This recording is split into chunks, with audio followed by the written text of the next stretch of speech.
გამარჯობათ მეგობრებო, მოგესალმებით ყველას.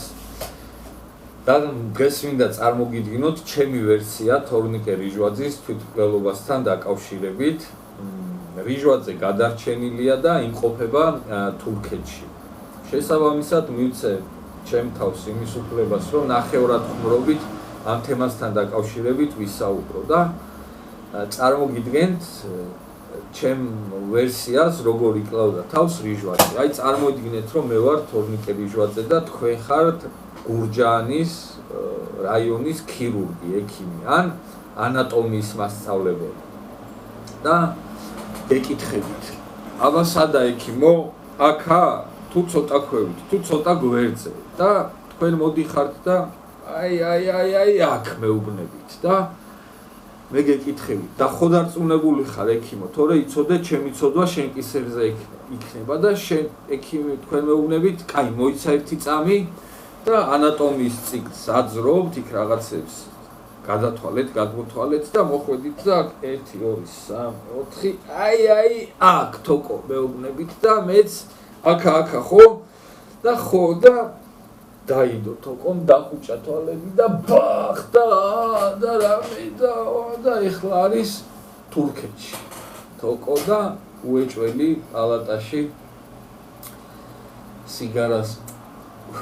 აბოლებს და იქ თავის ძმაკაცი უყურს გვერდზე და ერთმანეთს ებაზრებიან. აუ რა ჩავატარე ბრატო ხა თოკოს ძმაკაცი აბა ძმაო საღოლ თოკო საღოლ და რიჟვაძეც განცხრომაში აბოლებს. აუ რა გამოვასწარი ბოზიშვილი ხოს მართლა საღოლ ძმაო შენძლებია მაგარი ხარ თოკო თავის თავს ებაზრება მართლა მაგარი ხარ თოკო საღოლ ძმაო მაგას გამბედაობას უნდა და ტრაკი ჭირდება ესე ყველა ვერ იზავს მაგას ნახევრადღრობით ეს ამბავი თუ სერიოზულად ვილაპარაკებთ მაშინ სერიოზულად 36 წლის კაცი როცა ხარ თუ უეჭველი გინდა რომ მოკვდე მოიკლავ თავს და თავი როგორ უნდა მოიკლას საშუალოზე უფრო დაბალი დონის იდიოტებმაც ძალიან კარგად იციან როგორ უნდა მოიკლან თავი გულთან და ცერად და გვერდზე არა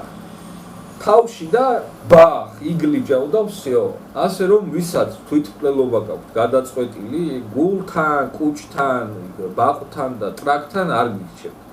თავში და ბრახ იგლიჯავ და всё მაინც და მაინც არ გირჩევთ თვითმკვლელობას არავის მაგრამ თუ მაინც და მაინც ვინმე ამაზე ხართ ჩაციკლული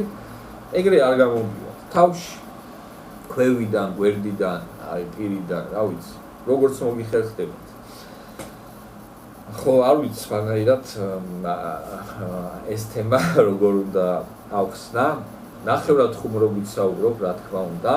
და ჩემი აზრით ეს თვითმკვლელობა რიჟვაძის მხრიდან თვითმკვლელობის მცდელობა გათვლილი იყო პირველ რიგში ივანიშვილის ემოციებზე და ამით ივანიშვილს დაანახა შემდეგ რომ აი ბატონო ბიძინა თუ გადავჭი მაპატიეთ რა და ისე შემაწუხა სინდისმა და პირადად თქვენი ისე მცხვენია რომ აი თვითმკვლელობა ვცადე და აი გადავჭი და მაპატიეთ რა მაგრამ მაინც თავი დაიზღია და თურქეთში გახია ძმამ არ ვიცით როგორ განვითარდება მოვლენები დაველოდოთ რა იქნება მაგრამ მე პირადად ეჭვმეპარება რომ თოკო დაბრუნდება საქართველოში მე მგონია რომ აღარ დაბრუნდება ჩემი სუბიექტური აზრი ასეთია ნახოთ დაველოდოთ როგორ განვითარდება მოვლენები და პროცესები რაც შეეხება რიჟვაძეს გულწრფელად უსურვებ ჯანმრთელობას და კარგად ყოფნას ახალგაზრდა კაცია და რა თქმა უნდა სასიკვდილოდ ცოდვა კორუფციაში იყო გარეული თუ გადაცნობა ჰქონდა თუ შეცდომა თუ დანაშაული ყველას ჩვენი ცოდვები გვაქვს და ყველამ ჩვენ ცოდვებზე და ქაქის ჭამაზე ვაგოთ პასუხი და ვიფიქროთ და მართლა ადამიანურად კარგად ყოფნას და ჯანმრთელობას უსურვებ რიჟვაძეს თურქეთში და თქვენ ჩემო მეგობრებო აქ საქართველოში გისურვებთ კარგად ყოფნას და ჯანმრთელობას და მოგიწოდებით და გირჩევდით, რომ არასოდეს არ მოიკლათ თავი. არასდროს არ იფიქროთ ამაზე, ცხოვრება მშვენიერია, როგორც არ უნდა გიჭირდეთ და როგორი გამოუვალი სიტუაციაც არ უნდა გეგონოთ, რომ რაღაცა გამოუვალ სიტუაციაში ხართ. არ არსებობს გამოუვალი სიტუაციები, საკუთარი გამოცდილებიდან გეუბნებით ამას და გარწმუნებით, რომ ყველა ნებისმიერი რაღაცა გაუსაძლისი მდგომარეობიდანაც არის გამოსავალი და არაერთი. ასე რომ ვისურვებთ ჯანმრთელობას, კარგად ყოფნას და ეხა ვიღაცები ნუ დამიწყებთ გინებას ამ ნახევრად ხუმრობასთან დაკავშირებით და ნუ გამოხტებით და შენი რუსი დედა მოუთხარ, შეუგულო, ყლეო და რაღაცებს ნუ დამიწყებთ.